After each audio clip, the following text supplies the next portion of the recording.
Nessa tarde, bendizemos o teu nome, em nome de Jesus. Tome seu assento em nome do Senhor. Muito gracioso esse louvor, muito obrigado, queridos. Você só curte o som, parece que está não está bem equalizado. Me dá pelo menos para mim no retorno aqui. Meus queridos, eu quero convidá-los à palavra de Deus.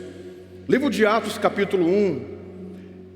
Na última vez que ministrei esta mensagem, nós estamos acompanhando a exposição de Atos, não é?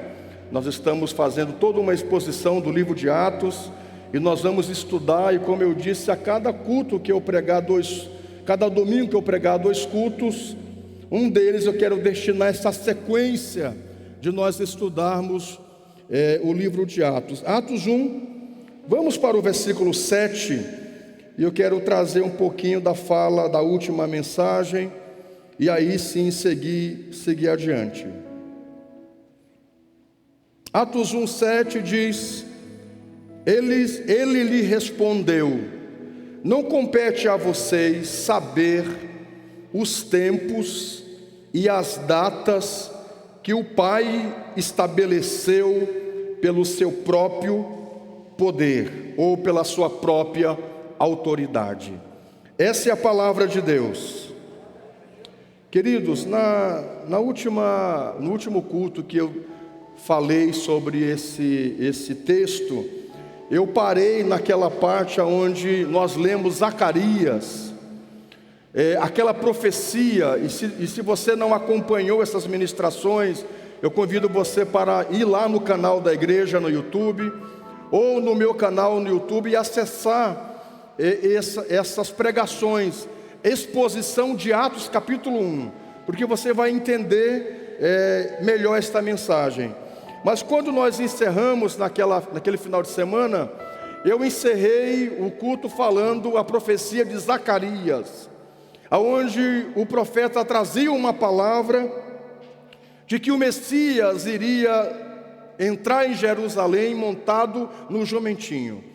E eu disse a vocês também o significado, o porquê do jumentinho, não é? Fazendo uma alusão, fazendo um comparativo com, por exemplo, os reis, os imperadores, os generais que entravam nas cidades com um roupante, com um orgulho, nos seus cavalos grandes, poderosos, bonitos, vistosos. Jesus é um rei diferente. Jesus é um comandante diferente. Ele vem montado num jumentinho, totalmente o oposto daquilo que esperava os judeus. Por isso a grande decepção dos judeus, e por isso até hoje os judeus não reconhecem Jesus como o Messias que viria, porque ele veio diferente daquilo que eles entendiam. E aí, meus irmãos, está uma coisa muito interessante para nós aprendermos. Às vezes Deus diz uma coisa e nós queremos que Deus faça exatamente como Ele está dizendo. Mas escute uma coisa, Deus ele não cabe dentro do nosso mundinho. Meus irmãos, o nosso mundo é muito pequeno. O nosso mundo como o planeta Terra. O nosso mundo com as nossas ideias, o nosso campo das ideias, as nossas suposições. Olhe, o campo da suposição do homem é tão pequeno que apareceu um louco na história dizendo que você veio do macaco. Quando eu assisto algum documentário, algum filme que tem macaco, eu fico pensando, não é possível que Darwin teve essa ideia doida. Ele deveria ter fumado uma cocaína, uma maconha, mastigado alguma erva que ele alucinou e um outro doido copiou e levou isso adiante. Não é possível. Senão estaria esse processo até hoje. Os seres humanos, não é? Os macacos se transformando em seres humanos. O que eu acredito é uma adaptação. Os animais que moram, não é, nas regiões frias, eles se adaptam ao clima. Os animais que estão numa região quente, eles se adaptam naquele clima. Então, o que eu acredito é numa adaptação, mas não nesse processo de evolução. Isso é uma suposição pequena do ser humano. Então, De verdade, Deus não cabe nessa suposição humana. E às vezes nós queremos formatar Deus, queremos formatar seus planos, suas falas, seus projetos. Os judeus imaginavam que Jesus chegaria num cavalo branco, igual está lá em Apocalipse, que na sua coxa está escrita Rei dos Reis, Senhor dos Senhores, da sua boca uma espada aguda. Então Jesus ia vir, ia tirar o imperador romano e assumir o trono de Davi. Eles imaginavam assim. As profecias aparentemente caminhavam nessa direção, mas se a gente ler, fazer uma leitura bem consciente, bem concisa das profecias, nós vamos achar ali as verdades de que Jesus não viria nesse formato pensado pelos judeus. Olhe, eu sei de um testemunho de uma irmã. Ela tinha uma inquilina que não pagava aluguel e não queria sair da casa. A inquilina, olha, bagunçava as coisas da casa, não pagava o aluguel. Um problema para aquela irmã, e ela não sabia como tirar aquela pessoa da casa, porque, sabe, com medo de fazer um escândalo, uma confusão, pedia para a mulher sair da casa, e a mulher não saía. E a mulher não pagava aluguel, estragava as coisas, não consertava. E a irmã foi orar, e Deus falou com ela que ela não se preocupasse, que Deus iria que Deus iria enviar o seu exército para tirar aquela mulher da casa, que a irmã descansasse o coração, que ela não ia precisar mexer em nada, porque Deus iria dar um jeito, e Deus iria enviar o seu exército, e ia tirar aquela mulher da casa. Poxa, a irmã pensou, bom, Deus vai mandar lá a polícia, vai achar um irmão que é aí do exército, da polícia, e vai lá, sei lá, vai mandar um anjo, né? Literalmente os anjos. Ela imaginou isso. Sabe o que aconteceu na casa? Começou a aparecer uma praga de formiga. Era formiga, tanta formiga no quintal, na casa. Aparecia formiga dentro dos armários, na cama, na cozinha. E a mulher mandou detetizar. E quanto mais química a mulher colocava, mais formiga aparecia. E a mulher chegou um dia e disse, olha, dona fulana, eu não quero mais essa casa. Essa casa tem uma praga de formiga que não tem nada que mate. Eu quero sair dessa casa, eu estou lhe entregando a sua casa, e estou lhe pagando o que eu lhe devo, os aluguéis atrasados, porque eu quero me livrar da sua casa, meu Deus do céu. E estou deixando o dinheiro das coisas para a senhora consertar, que eu quebrei, que meus filhos estragaram, e não quero mais saber dessa casa. Para mim está sendo um prejuízo ficar aqui, eu vou embora. Foi assim que ela saiu da casa, você entende? Foi a forma que Deus usou. Então escute, Deus tem a sua maneira de trabalhar, meus irmãos, e eu confesso, para mim, no aspecto daquilo que Deus está trabalhando, não importa o que Ele vai fazer, não importa como Ele vai fazer, o que importa é que Ele vai fazer. Você pode aplaudir o Senhor por isso? É isso que importa. Como? Para mim não faz diferença. Como? Para mim não faz diferença. Eu acho que para você também precisa ser assim. A questão é que Ele vai fazer. O que importa é que Ele faça. Isso é uma coisa muito importante, que a gente precisa aprender no que diz respeito às palavras de Deus. Outra coisa importante, que eu gostaria que você gravasse na sua mente, no seu coração, falando do jumentinho, 3 qualidades ressaltava naquele jumentinho da profecia de Zacarias, que era a humildade, que era o serviço e a resistência. Guarde isso no seu coração. Quando Jesus manda buscar o jumentinho, aquele jumentinho representava 3 coisas, e isso representa nesse jumentinho e nos jumentos, porque o jumento é um animal de carga, é um animal de serviço. E quando Jesus monta nele, Jesus está representando ali a sua humildade, também a disposição do seu servir, e também a sua resistência, a resistência do Cristo e a resistência do jumentinho, a humildade do Cristo e a humildade do jumentinho, a resistência do Cristo e a resistência do jumentinho. Olhe para mim, vocês queridos, para nós servirmos ao Senhor e nos mantermos firmes, escute uma coisa, que o nosso coração possa transbordar de humildade. Meus irmãos, e humildade não é andar com a roupa rasgada, sabe, fedendo, sem um perfume, sem tomar um banho. Eu sou humilde, como dizia o irmão, né? Humilde. Humildade é uma atitude de coração, sabe? Humildade não é falar assim todo, olha, sabe, irmão, pastor. Não é isso. Às vezes essas pessoas que assim, às vezes tem um rompante escondido lá dentro.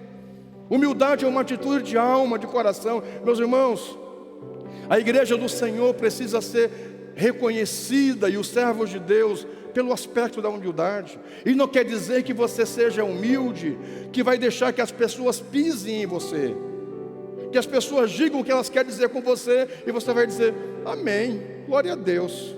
O vizinho joga lixo dentro do seu quintal, e você vai dizer, amém, meu lindo, Deus te abençoe. Vai lá e diga aqui, seu sem vergonha, você é doido, né? Porque você joga lixo no seu quintal, não no meu. Vamos se respeitar, como diz Rahá, vamos se respeitar. Humildade não é você deixar as pessoas pisarem em você, não é você ser capacho dos outros. Eu entendo a via da humildade como a via da compreensão, do perdão, disposição para acertar, disposição para reconhecer, disposição para perdoar, disposição para errou, voltar atrás, reconhecer que errou, que falhou, mas não ser capacho de ninguém, mas não ser pisado de ninguém. Mas também, gente, humildade para saber a hora certa, para falar, para dizer, para servir, para não escolher o que fazer. Eu só vou estar lá na igreja, lá no louvor, se eu for, como é que chama aqui o que canta aqui, não é o Becker, como é que é o vocalista? Não, não, que é aqui o principal aqui. Hã? O ministro de louvor. Pastor, eu só entro no louvor se eu for ser o ministro do louvor. Mas é muita zadia. Chegou ontem, já quer, tá no... Não é assim, meu irmão, vamos com calma. Você entendeu? Sabe, gente, isso é uma coisa muito importante. Eu admirei muito um pastor que está com o Senhor. Ele faleceu agora, esses últimos meses. Pastor Antônio Carlos. Ele, lá no Mato Grosso, alguns irmãos conheceram ele. Meus irmãos, aquele homem da Polícia Federal, um homem de um gabarito muito grande, ele congregou nessa igreja por 2 anos, era pastor, e eu fui saber que ele era pastor 2 anos depois. Nunca me disse, nunca chegou com uma carteirinha, jogou em mim e disse assim, ó, só tem que me engolir, só tem que me colocar no altar. Não, querido, sabe? Um dia eu conversando com ele, conversando com ele tal, sobre a obra tal. Aí ele começou a dizer que ele já tinha dirigido igreja, tal. Olha só que engraçado, bacana, né? Sabe, ele não jogou os títulos, não jogou as posições. Isso é muito legal. Sabe, gente, eu só estou na assistência pastoral se eu for o líder da assistência. Se não for o líder, eu não sirvo mais. Eu só sou pastor dessa igreja, só fico como pastor aqui se eu for o titular. Se eu for um outro pastor auxiliar, não quero. Não, nós não entendemos o serviço de Deus. Eu só fico na recepção se eu for o líder. Não, de Beck não, eu já, sabe? Meus irmãos, essa pessoa não entendeu o caminho da humildade. O caminho da humildade, você não escolhe o que fazer. A Bíblia diz o que vier à mão para nós fazermos, a gente faz. Porque nós estamos para cooperar uns com os outros, cooperar com o reino. Cada um é útil. A mão não pode dizer que é mais importante do que o pé, porque a mão está aqui, acenando, e vocês estão vendo a mão. Mas o que sustenta a mão é o pé, que está aqui, que não está aparecendo. Então veja, no corpo, todas as partes são muito importantes. Talvez você não esteja aqui no altar, mas você está aqui sentado, e você está intercedendo. Isso é muito importante no reino de Deus. Esse lugar que você está, e está com excelência, é muito importante no reino de Deus, porque o que importa é a disposição do coração para servir com humildade. Você pode aplaudir o Senhor? Vamos lá, faça isso com alegria. Depois, meus irmãos, serviço, vamos servir. Jesus servia ao Pai. Meus irmãos, vamos servir uns aos outros, vamos servir a Deus. vamos servir a obra. Você sabe que o meu grande sonho, como pastor dessa igreja, é chegar um dia que a gente tenha assim, 99, não vou dizer 100%, mas pelo menos assim, 80% de toda a membresia servindo a Deus e servindo na obra. Porque servir a Deus, todos podem estar servindo, mas servindo na obra. Todo mundo com uma responsabilidade por alguma coisa, não só sentado no banco, a menos que esteja sentado intercedendo, a menos que o seu chamado seja estar aí orando, intercedendo, clamando. Mas sabe, nós temos tantas áreas para servir na obra de Deus: assistência pastoral, recepção, ministério tradicionalista, ministério do motoclube, louvor, dança, som, luzes, data show, comunicação, a parte de informática da igreja, a parte de intercessão, de oração, o ministério do Semepam, que é o ministério de evangelismo da igreja, sabe? Que vai nos hospitais, nos presídios, nas ruas, fazer sopão, dar café de madrugada para o pessoal na rua, levar cobertor. Pessoal do evangelismo, sabe? Eu almejo que chegue um dia que não seja assim, Hoje, graças a Deus, nós temos aí em média na nossa membresia cerca de quase 60% dos membros atuam em alguma área. Isso é muito bom. Mas eu gostaria que, sabe, chegasse um momento que 90% da membresia ou 95% tivesse ocupado no serviço, na obra de Deus, na dança, cuidando das crianças no culto de crianças, ajudando o pastor Arnoldo e a pastora Rosa nos jovens, sabe, em alguma área da igreja, comprometido com o reino. Você sabe por quê? Porque quando nós estamos assim no serviço, a gente não tem tempo para olhar para os outros. Quando nós estamos focados, servindo, a gente não está reparando, sabe, a vida dos outros. Uma pessoa que conversa muito, que fofoca, que está sempre no meio das conversas, é uma pessoa desocupada, meus irmãos. Eu não tenho tempo para conversar a vida dos outros, porque eu trabalho bastante, sinceramente. Eu não tenho tempo de estar ouvindo conversa ou dizendo conversa. Se nós estivermos ocupados, sabe, servindo a Deus, olhando para nós, para o nosso copo d'água, sabe, tinha uma história de um irmão que sempre reparando a vida dos outros, tal. E aí o pastor disse: meu querido, eu vou lhe dar uma missão. Um copo com água, cheio de água. Eu quero que você faça a volta no quarteirão da igreja, andando rápido, sem derrubar uma gota d'água. Para quê, pastor? Não, eu vou lhe dar um exemplo, uma lição para a sua vida, para você guardar essa experiência de vida. Mas você não pode andar rápido, mas não pode derrubar a água. E aí o irmão encheu o copo, o pastor encheu o copo com água, e o irmão começou a andar rápido e cuidando do copo, e indo. E aí ele disse: e aí, você viu quem estava na volta? Não, pastor, eu tinha que cuidar para não derrubar a água. Você observou quem estava te olhando? Se estava te criticando, se estava rindo de você, se estava achando que você era um palhaço, era um tolo? Capaz, pastor, porque eu tinha que cuidar do copo com água para não derramar. Aí o pastor disse: é isso. Quando você está ocupado cuidando da sua família, você não tem tempo de estar reparando a família dos outros. Quando você está, cuidando, não estou falando de egoísmo, sabe, mas olhando as suas falhas, a gente não fica apontando a falha dos outros. É gente sem fundamento que fica apontando a falha dos outros, não olha para si. A Bíblia chama essas pessoas de sepulcro caiado. Jesus diz que essas pessoas, elas engolem o camelo, mas elas não cuidam, ficam cuidando da trave no olho do irmão, mas elas engolem um camelo. Isso é um problema, gente, assim. Por quê? Porque estão desocupadas. Meus irmãos, vamos servir na obra de Deus. Eu fico muito feliz em ver minhas filhas. Hoje a Rahá estava aqui cantando, servindo a Deus, a Isabelle na dança. Olhe, sirva ao Senhor, pais que aqui estão, com tanta alegria, que os seus filhos tenham prazer de estarem servindo a Deus como vocês. Mas se vocês estiverem aqui servindo, estou aqui sentado, estou aqui nessa assistência pastoral, não gosto de ficar aqui, não gosto desse terno preto, o pastor me colocou, eu tenho que estar aqui, mas eu não gosto de estar aqui. Aí o filho fica vendo. Mas tem uma coisa errada, né? Papai só fica reclamando, mamãe só fica reclamando. Hoje com chuva ir para a igreja, mas eu não queria ir para a igreja. Aí o filho fica pensando, aí você, filho, vamos para a igreja. Quando criança até pode obedecer, mas depois que fica mais adultozinho, ele vai dizer, como é que eu vou? O senhor ia reclamando, a senhora ia reclamando. A senhora ia para a dança brigando, ia para o louvor brigando. O que eu vou fazer lá? Você entende?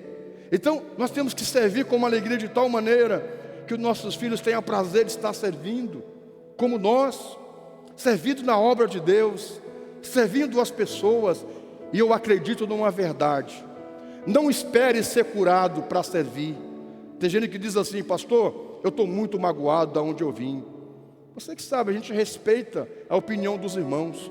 Tem gente que diz assim, pastor, eu fui muito ferido na igreja, eu fui muito machucado quando eu trabalhava na obra de Deus, muito ferido, eu não quero saber. Eu vou me curar primeiro, para depois servir. Eu não acredito nesse sistema, embora eu respeito. Sabe o que eu acredito? Eu acredito que você vai ferido, machucado, curando os outros, e Deus vai te curando.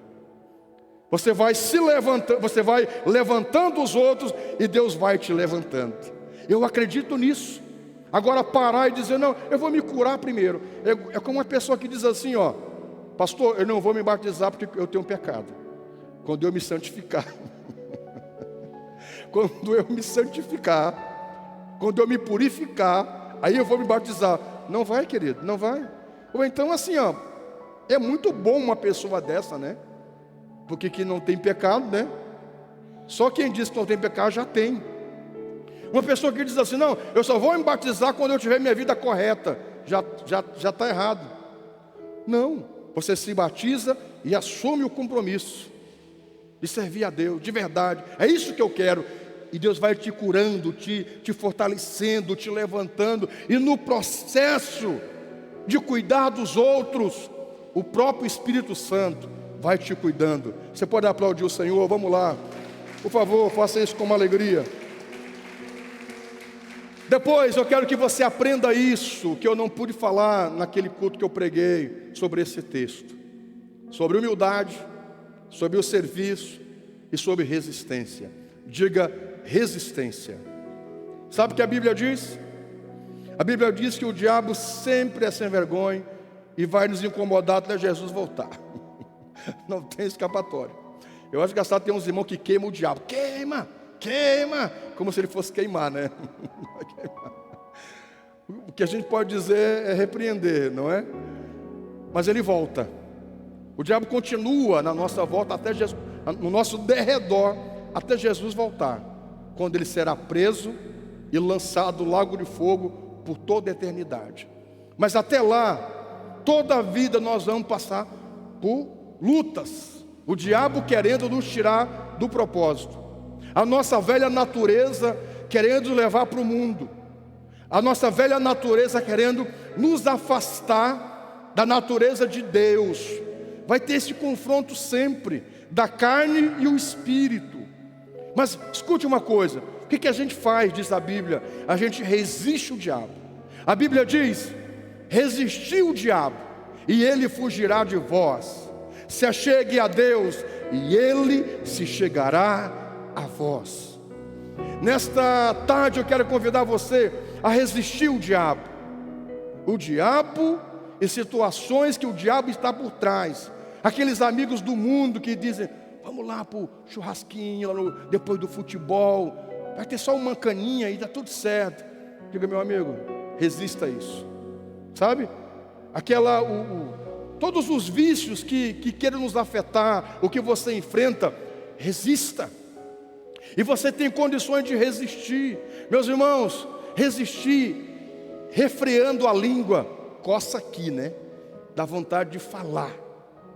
Dá vontade de falar, mas não fala. Segura, resista. Uma outra coisa também é o aspecto da resistência espiritual. Meus irmãos, nós vivemos uma geração de pessoas que eles não resistem às lutas que existem, sabe? Eu fico admirado disso. É como, por exemplo, olha, Às vezes você pega um jovem de hoje e pega um irmão de 70 anos. O irmão de 70 anos, acostumado com a lida do campo, tem mais resistência do que o jovem hoje. Manda cavar um buraco. Pega um irmão de 80 anos, pega um irmão Jesus desse aí, pega um Malvino desses aí, ó. Pega esses dois cabeça branca aqui, ó. Pega esses dois cabeça branca aqui, ó. E pega eu, pastor Alfredo. Pastor Arnoldo nem vou colocar, porque aí só Cristo na vida dele. Nem vou colocar o pastor Arnoldo, porque não é criado em apartamento, é outra pregação, né? Pega eu, o pastor Arnoldo, o pastor Alfredo, e pega o irmão Alvino e o irmão Jesus. Eles dão um laço em nós, gente. Tem uma resistência do que nós. Bacana isso, sabe por quê? Não é verdade? Não, pastor Arnoldo, não, coitado, não, bichinho, né? Nem vou entrar, porque é só colocar uma rã, você vai ver um homem. Apresenta uma rã para um homem desse, ele sobe na nuvem que Jesus subiu para o céu. Aí tu já vê o nível do guerreiro, do gladiador. Brincando, pastor Arnoldo. Viu? Por que isso? Calejado, batente, luta, sabe? É isso. Você cria resistência. Você pega uma criança só aqui no colo, aqui, ó, toda embrulhada, nunca ralou o joelho, nunca andou descalça no chão, ó, dá uma brisazinha, já fica gripado. Pega uma criança dessa que dá a volta, que dá a vila da volta, criado no meio da lama, brincando na sanga, fica no toró aí, sangue, né? Sangue quente, couro grosso, resistência. Você sabe, queridos, eu quero convidar essa igreja a ter resistência. Numa luta de boxe, quem ganha não é quem sabe mais, é quem resiste mais. Numa maratona, quem ganha é quem resiste mais. Então, resista. Na batalha da vida, quem ganha não é quem é mais sagaz, isso, aquilo, quem resiste. Resiste os embates, porque quem chega batendo, chega, daqui a pouco o cara está morto de cansado. Mas quem aguentou os baques, aguentou, depois só dá um no meio, manda para a lona. É isso, resista, querido. Busque resistência em Deus. Na verdade, meus irmãos, o que passamos na vida é para nos calejar, é para nos dar resistência, é para fazer de nós pessoas resistentes, sabe? As situações que a vida nos apresenta. Tem gente que com qualquer coisinha desaba, quer morrer, quer entregar tudo. Não pode ser verdade. Busque essa resistência. Olha, o que Jesus passou é uma lição para nós de resistência. Que você que está acompanhando esse culto, em Deus, busque resistência. Que nada separe você do amor de Deus. Você pode aplaudir o Senhor, vamos lá. Vamos lá, mais forte, com mais alegria para o Senhor. Agora deixa eu falar uma coisa importante para você. Quando nós vamos ver esse texto, mas duas coisas você precisa guardar que é muito importante no seu coração: as motivações e as convicções. As motivações dos discípulos estavam equivocadas. As motivações dos discípulos estavam equivocadas no que diz respeito às coisas futuras. As motivações e as convicções. O povo acreditava, os discípulos acreditavam que Jesus iria restaurar o reino a Israel. A motivação deles estava para que eles fossem os ministros de Jesus na terra.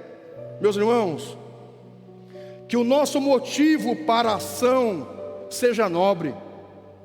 Que o nosso motivo para dizimar não seja para tentar comprar a Deus. Eu dou 100 e o Senhor me dá 1000. Que o motivo para cumprimentar o amigo não seja para adquirir, sabe, sei lá, algo que ele possa lhe oferecer. Não, por amizade mesmo, por querer bem. Sabe, gente, a gente está na casa de Deus só porque quer a bênção. O nosso motivo de estar aqui é porque eu quero que Deus me abençoe. Não, que o nosso motivo para estar aqui seja porque eu quero Deus, eu quero o Senhor na minha vida, eu quero o seu bem de verdade, eu quero Ele na minha vida. Que o nosso motivo para agir, para fazer as coisas, não seja porque queremos aparecer, queremos nos mostrar, não, porque Deus está nos chamando para isso. Então não se pode esconder uma cidade edificada sobre a rocha, não se pode esconder uma vela debaixo da mesa. Então, se você está aparecendo, não é porque você é aparecido, é porque Deus está levando você mesmo, porque Deus está conduzindo você por tudo, sabe? Não é porque você quer isso, não. Eu vou estar na igreja tirando foto como está o Gilson, porque eu quero, sabe? Não é isso não, é porque ele tem esse dom. Você pega muitos irmãos aí, o pastor Arnoldo, outros que são das mídias, isso é um chamado. Vai eu fazer isso, eu faço tudo errado. É quem tem chamado para isso, né? É para quem, né? Não é porque a pessoa quer se mostrar porque quer. Não, sabe? Deus está levando, está conduzindo, então vamos lá. Nisso está levando o Evangelho, está falando de Jesus, está anunciando. Que a nossa motivação seja essa, meus irmãos, acima de qualquer coisa. Que Deus possa nos dar graça, que as nossas convicções sejam convicções genuínas, verdadeiras. Que as nossas convicções sejam aquelas que não mudam. Quais são elas? As convicções de que Jesus é o caminho, Jesus é a verdade, Jesus é a vida. Ninguém vai ao Pai senão por Jesus. As convicções de que a Bíblia é verdadeira, a palavra de Deus é imutável. Que as nossas convicções não sejam essas da moda. Agora é moda falar disso, é moda falar aquilo. Não, que as nossas convicções sejam convicções que não passem, não sejam transitórias, não sejam passageiras. A convicção do Rei, a convicção do reino, a convicção da boa notícia, essas convicções, sabe, que nós acreditamos, nossas crenças que nos levam a seguir. As nossas convicções são as nossas crenças. Que as nossas crenças possam ser crenças estruturantes, não transitórias. Sabe, que as nossas crenças estejam arraigadas em princípios que não mudam. Por exemplo, tem igrejas que defendiam ferrenhamente que usar a bateria era do Satanás. Tinha até irmão que via Satanás batendo os tambor. Além das baquetas, tinha um rabo do capeta batendo os tamborinhos aqui na bateria.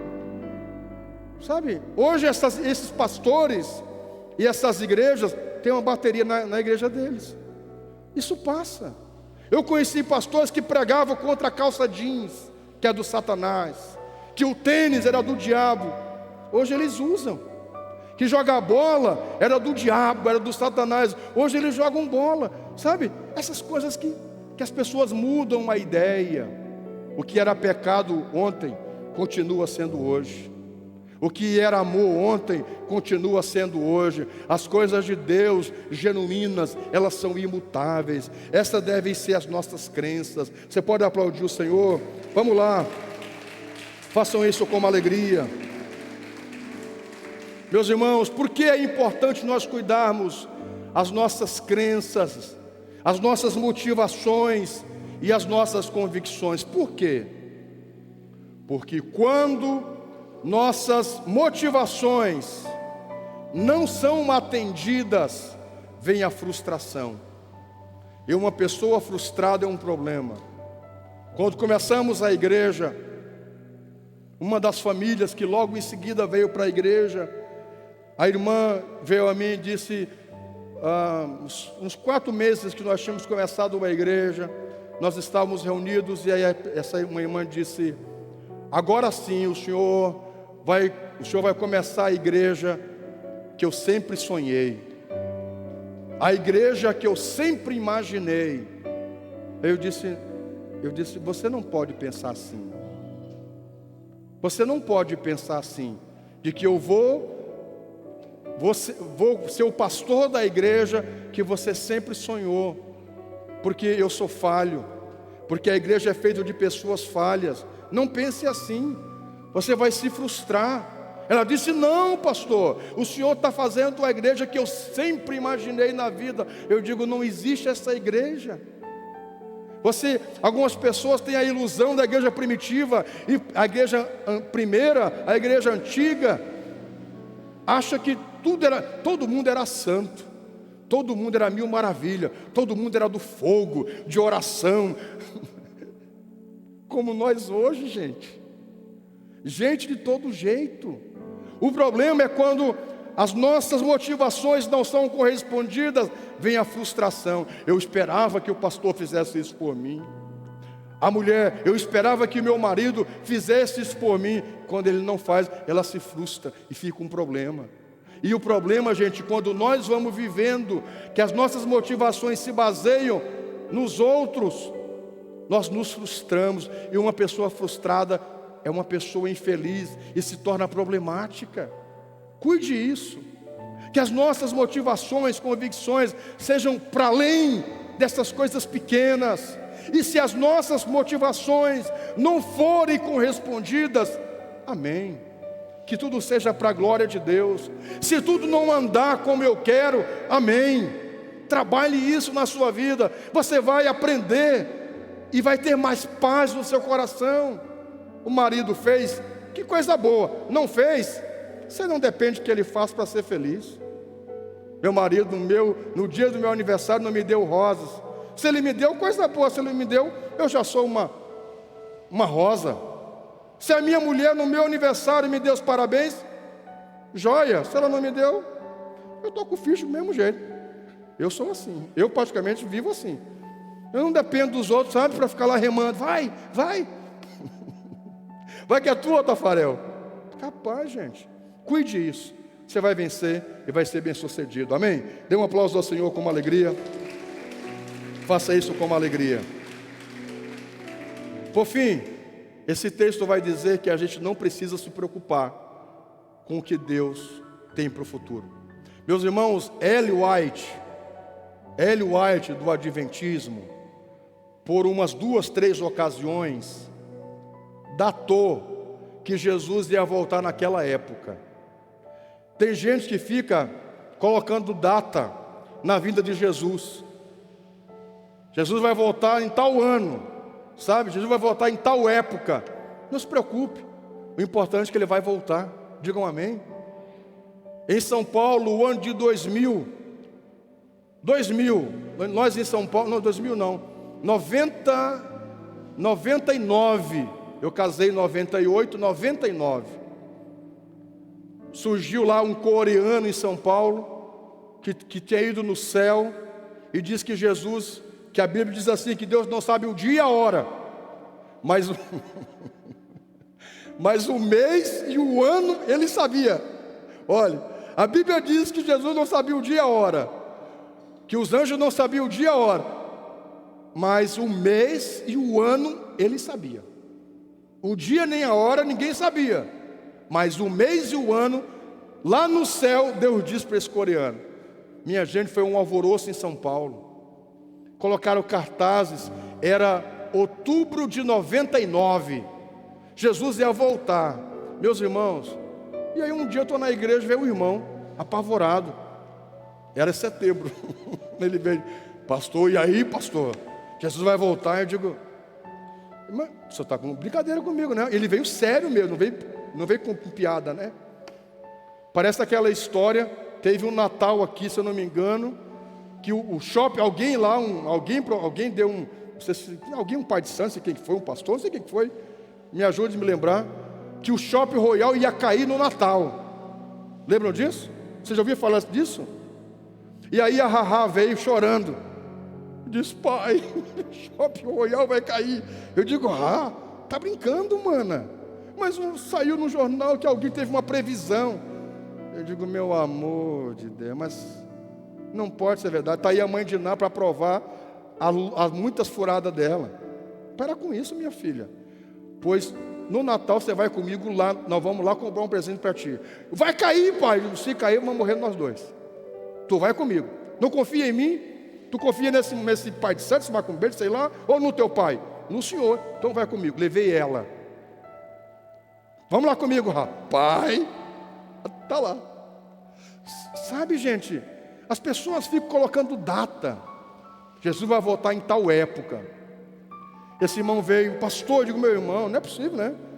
Que o senhor, membro da minha igreja, está pensando, apavorado com isso. Meus irmãos, se passaram mais de 20 e poucos anos, conversa.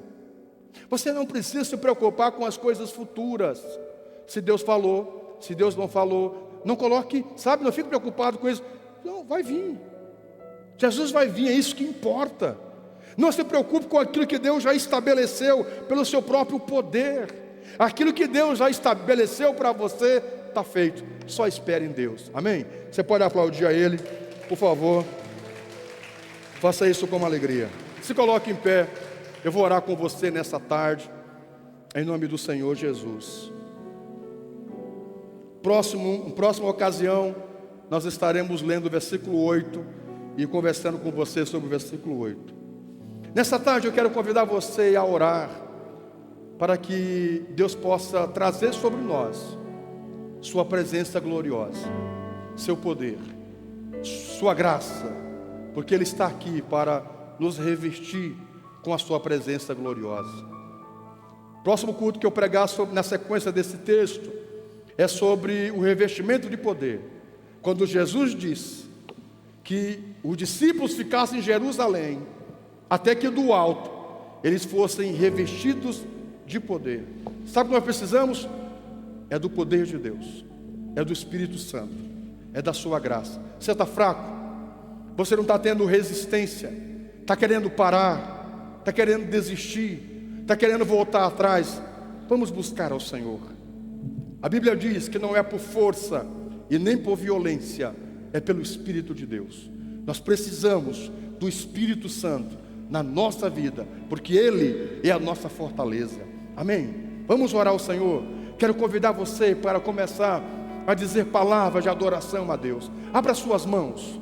Quero convidar você a dizer palavras de adoração ao Senhor. Comece a dizer palavras que possam entronizar a presença dEle. Oh Espírito Santo, você que está em casa, se alegre no Senhor nessa tarde. Você que está em casa, receba da presença de Deus sobre a sua vida. Comece a orar, comece a buscar a Deus. Oh Espírito de Deus, nós dependemos de Ti, nós Te adoramos, nós Te bendizemos. Meus amados, o Espírito Santo, Ele é uma pessoa, e Ele está do seu lado aí. Ele lhe entende, Ele lhe compreende, e Ele quer lhe visitar nesta tarde. Oh amado da nossa alma, venha sobre nós nesta noite, nesta tarde. Venha sobre nós nesse dia. Venha sobre a Tua igreja nesse dia, Espírito Santo. Nós queremos a Tua presença. Oh, nós queremos a Tua presença em nossas vidas, Senhor. É do Senhor que nós precisamos. Se alguém está aqui abatido, se alguém está aqui entristecido, se alguém está aqui desanimado, receba do Senhor o fortalecimento. Receba do Senhor o revestimento do Teu poder. Oh Deus, a Tua palavra diz que o Senhor derramaria do Teu Espírito Santo sobre toda a carne, sobre os jovens, sobre as crianças, sobre homens, sobre mulheres, sobre os senhores, sobre os servos, sobre todos. O Senhor derramaria do Teu Espírito Santo. Derrama, Senhor, derrama. Venha sobre nós, adore. Adore o Senhor, adore. Você que está em casa, adore.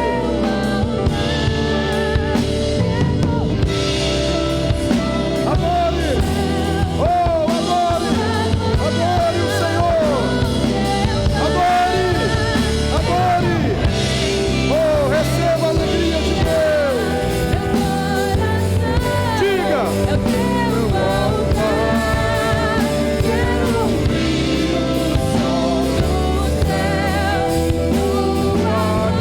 Adore!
olhos por um momento. Oh, adore o Senhor, adore, adore. Adore o Senhor, adore. Oh, adore.